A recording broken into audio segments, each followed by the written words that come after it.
행복한 교회 승리하는 성도 여러분, 주어진 성경으로 하루 한 장 묵상하고 5분 메시지 듣고 30분 기도함으로 영적 성장을 위해서 함께 노력하는 153 시간에 오신 것을 환영합니다. 오늘은 시즌2 95번째 시간, 하나님께서 우리에게 또 하루 주신 선물 2월 3일 목요일 순서입니다.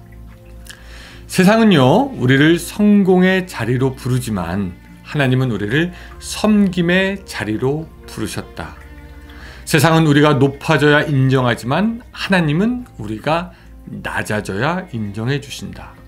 우리는 성공이 아니라 섬김으로 부름을 받았다. 예, 여러분, 사람마다 세상에 저항하는 방식이 틀립니다. 어떤 사람은 폭력으로 저항해야 한다라고 믿고요.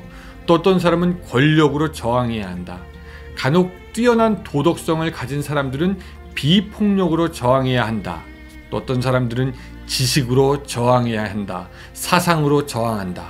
그렇게 이야기하죠. 그러나 우리 믿는 사람들은요, 이 세상에 저항하는 방식이 틀립니다. 우리는 낮아짐으로 높아지려는 이 사회에 대해서 저항하고 섬김으로 저항합니다. 높아져서 올라가려고 하는 이 세상에서 우리 믿는 사람들이 저항하는 방식은 낮아짐이고 섬김입니다. 바로 예수님께서 우리에게 보여주신 모습이기도 합니다. 여러분, 오늘 하루 살아가면서 어떻게 사시렵니까? 예수님께서 보여주신 그 방법대로 살아가는 여러분들이 되기를 바라면서 오늘 153 시작하겠습니다. 오늘은 창세기 29장 21절부터 30절까지입니다. 29장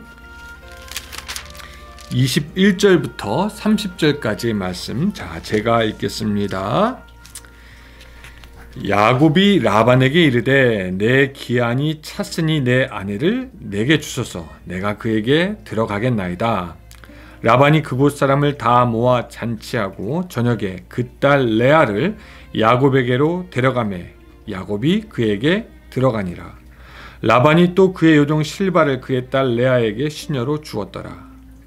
야곱이 아침에 보니 레아라. 라반에게 이르되 외삼촌이 어찌하여 내게 이같이 행하셨나이까? 내가 라헬을 위하여 외삼촌을 섬기지 아니하였나이까? 외삼촌이 나를 속이심은 어찌 됨이니까? 라반이 이르되 언니보다 아우를 먼저 주는 것은 우리 지방에서 하지 아니하는 바이라. 이를 위하여 7일을 채우라. 우리가 그도 내게 주리니 또 내가 나를 7년 동안 섬길지니라. 야곱이 그대로 와여 그 7일을 채우매 라반이 딸 라헬도 그에게 아내로 주고 라반이 또 그의 여종 비라를 그의 딸 라헬에게 주어 시녀가 되게 하매 야곱이 또한 라헬에게로 들어갔고 그가 레아보다 라헬을 더 사랑하여 다시 7년 동안 라반을 섬겼더라. 아멘. 야곱은 형을 피해서 그의 길을 이제 본격적으로 떠났고요. 동방 사람들의 땅, 자기의 외삼촌 라반이 있다고 생각되는 그 지점에 이르렀습니다. 그리고 우물가에서 드디어 삼촌 라반을 만나게 됩니다. 오늘 본문 우리가 읽지는 않았지만 여기 13절에는 그 감격적인 때가 이렇게 묘사되어 있습니다. 라반이 그의 생질 야곱의 소식을 듣고 달려와서 그를 영접하여 안고 입맞추며 자기 집으로 인도하여 드리니 야곱이 자기의 모든 일을 라반에게 말하매 라고 되어 있습니다. 자, 야곱은 타지에서 자기의 친척을 만나니 너무나 반갑고 또 숨을 곳과 쉴 곳을 찾았다라는 생각에 이제 마음을 놓을 수 있었을 것입니다.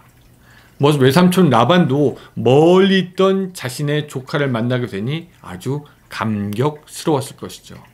그리고 라반은 야곱을 받아 주어서 자기의 집에서 일을 하게 합니다. 우리가 정확하게 알 수는 없지만 이 본문에서 이렇게 유추해서 보자면 야곱이 거기에서 열심히 일을 했던 것 같습니다. 그래서 라반은 야곱에게 삭을 주려고 합니다. 그래서 야, 야곱아, 네가 무엇을 얼만큼 받고 싶냐라고 그렇게 물어봅니다. 근데 그 이야기를 듣자마자 야곱은 마치 기다렸다는 듯이 이야기를 합니다. 삼촌의 작은 딸 라헬을 내게 주소서. 그러면 내가 7년을 더 삼촌 밑에서 일하겠습니다 라고 이야기를 하죠. 이 당시의 관습에 의하면은 남자가 여자와 결혼할 때 여자의 집에 지참금을 주었다라고 합니다. 왜냐면은 여자가 결혼을 하게 되면은 그 여자의 집에서는 그만큼 일을 할 수 있는 그 노동력이 줄었기 때문에 그거에 맞게 돈을 주었다라고 그렇게 이야기를 합니다. 또 돈이 없다면은 대신 노동력을 제공할 수 있었으니까, 그래서 야곱은 삼촌 밑에서 7년 동안 일을 하겠다라고 이야기를 합니다. 요사이 미국에서 이 대졸자의 첫 직장 1년 연봉 평균이 5만 5천 불 된다라고 합니다. 그럼 단순히 그냥 이거를 5만 불이라고 할 때에 이것을 7년 곱하면 7호 35, 한 35만 불 되는 적지 않은 돈을 이제 주게 되는 거였습니다. 어쩌면 이 야곱의 입장에서는 그 사랑하는 여인 라헬을 위해서 그 정도는 기꺼이 할 수 있다라고 생각했는지도 모르겠습니다. 자, 그리고 7년의 세월이 꿈같이 흐르고 이제 결혼할 날이 되었습니다. 결혼하는 그 당일 야곱은 신랑 신부를 위해 있는 그 방으로 들어갔지요. 잔뜩 긴장하고 또 설레는 마음으로 들어갔을 겁니다. 그런데 그곳에 있던 그 신부는 자기가 그렇게 7년 동안 꿈에도 기다렸던 라헬이 아니라 그의 언니 레아였습니다. 여러분, 기가 막힐 노릇이죠. 라헬만 바라보면서 7년이라는 시간을 보냈는데 거기에는 전혀 다른 여인 레아가 있었던 것입니다. 그래서 이 야곱은요, 이 25절에 굉장히 강력하게 자기를 속인 자기 삼촌에 대해서 따지는 장면이 나와 있습니다. 이렇죠. 야곱이 아침에 보니 레아라 라반에게 이르되 외삼촌이 어찌하여 내게 이같이 행하셨나이까? 내가 라헬을 위하여 외삼촌을 섬기지 아니하였나이까? 외삼촌이 나를 속이심은 어찌 됨이니까? 라고 이렇게 강력하게 따지는 모습을 우리가 보게 됩니다. 근데 이때 이 라반의 대답이 굉장히 걸작입니다. 좀 들어보시기 바랍니다. 26절 라반이 이르되 언니보다 아우를 먼저 주는 것은 우리 지방에서 하지 아니하는 바라 라고 얘기합니다. 자, 여러분 여기서 중요해요. 이 라반이 하는 말을 그냥 들으면은 그냥 그 지방에서 풍습이 그러니까 어쩔 수 없이 그렇게 했나 보다 라고 생각할 수 있지만 곰곰이 생각해 보면은요, 지금 이 라반은 지난날 야곱이 한 일을 생각하게 하므로 그 야곱의 계획을 무너뜨리고 자기의 욕심을 채우려고 하고 있는 것이다 라는 것을 알게 됩니다. 무슨 말이냐면은 형을 속이고 장자의 축복을 가로챈 둘째 야곱을 돌려서 말함으로 그의 약점을 발견하게 하고 야곱으로 하여금 더 일을 시키려고 했던 그 라반의 속셈이 그대로 드러나는 겁니다. 야, 너 야곱, 너 둘째가 첫째 형 거 뺏었지? 우리는 그거 아냐? 형부터 챙겨, 첫째부터 챙겨, 이런 얘기를 하는 거죠. 자, 이 말을 듣고 야곱의 마음이 어땠을까요? 아마 이 라반의 말에 양심이 찔려가지고 아마 힘이 쭉 빠졌을 겁니다. 맞아, 내가 그러긴 했지. 화도 났을 것이죠. 형을 속이긴 했지만 자기는 정당한 대가로 라헬을 차지하려고 했는데 그 역시 누군가에게 속아서 넘어갈 수밖에 없는 이 모자란 인생이라는 것을 아마 야곱이 처음 깨닫게 되었을 겁니다. 자기는 잘한다고 했는데, 정당하게 한다고 했는데 속아 넘어간 거죠. 에서가 아무리 억울하다고 해도 야곱이 도둑질한 것에 대해서 어떻게 얘기할 수가 없었죠. 야곱이 아무리 억울하고 해도 이럴 수 있냐고 따지려고 해도 라반은 아랑곳하지 않았을 겁니다. 옛날에 야곱도 아랑곳하지 않았고 지금의 라반도 속여놓고 아랑곳하지 않습니다. 자기의 꾀로 형을 이겼다라고 생각했겠지만 이쯤 되면은 야곱은 이긴 게 이긴 것이 아니다라는 생각을 하게 되었을 것이죠.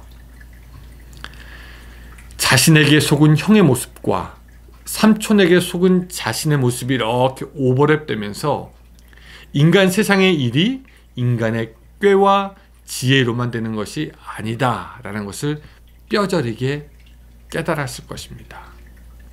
그의 꾀로 실패하지 않을 것 같았지만 또 최선을 다해서 봉사한 그 7년의 세월이 완전히 무너지는 느낌을 받으면서 드디어 야곱은 하나씩 깨달아가기 시작합니다. 인생의 길이 나에게 있지 아니하다. 그래서 우리가 후에 보게 되지만요, 이 야곱의 삶은 점점 하나님을 의지하는 삶으로 바뀌게 됩니다. 내가 나의 삶을 나의 뜻대로가 하나님을 의지해서 하나님이 원하시는 대로 하나님께 순종하는 삶으로 바뀌게 되죠. 우리 인생에 감사할 것만 있다면, 기쁜 것만 있다면 우리는 어쩌면 우리의 잘못과 실수에 대해서 배우는 시간이 없을지도 모릅니다. 하나님은 우리의 잘못과 실수를 항상 그냥 넘어가고 아무 일도 없었던 것처럼 지나가게 하시는 분이 아니라, 하나님은요, 우리의 잘못과 실수를 통해서 무엇인가를 깨닫게 하시는 분이 우리의 하나님이십니다. 때로는 우리가 겪는 곤란과 야곱과 같은 상황을 하나님은 배움의 때로 이용하시기도 하는 거지요. 믿음이 있고 지혜로운 사람은 그런 안 좋은 일을 통해서 하나님을 더욱 깨닫게 되고 인생을 배우게 됩니다. 하지만 이 어리석은 사람은 이 안 좋은 일을 만날 때 오히려 미움이 많아지고 증오가 일어나고 원망이 많아지면서 인생이 점점 비관적으로 변하게 되는 것을 우리가 보게 됩니다. 그렇다면 사랑하는 여러분, 오늘 하루 살아가면서 어쩌면 우리는 그 야곱의 7년같이 빼앗기고 손해보는 일 있을 수도 있고, 또 거기에 대해서 아무런 말도 할 수 없는 그런 처지에 놓일 수도 있겠지만, 그럼에도 불구하고 그런 상황 가운데 하나님을 더 깊이 알아가는 여러분들이 되시기를 바랍니다. 이것이 참된 지혜고 하나님을 믿는 사람들이 선택할 수 있는 현명한 길이 됩니다. 여러분, 이제 내일 또 보겠지만요, 하나님은 또한 성도의 고통을 보고 계시는 하나님이 아닙니다. 그러므로 내일의 하나님을 기대하며 오늘 하루 지혜와 은혜의 날을 보내는 여러분들이 되시기를 주님의 이름으로 축복합니다. 기도하겠습니다. 사랑의 하나님 아버지, 감사합니다. 오늘 하루 살아가면서 우리가 야곱처럼 어려운 일을 만날 때 더욱더 하나님을 알아갈 수 있는 지혜를 주시고 하나님의 뜻을 깨달을 수 있는 현명한 마음, 분별의 마음을 주시옵소서. 예수님의 이름으로 기도드리옵나이다. 아멘. 네, 감사합니다 여러분. 저는 또 내일 야곱의 이야기로 여러분들을 찾아뵙도록 하겠습니다. 오늘 좋은 하루 되세요.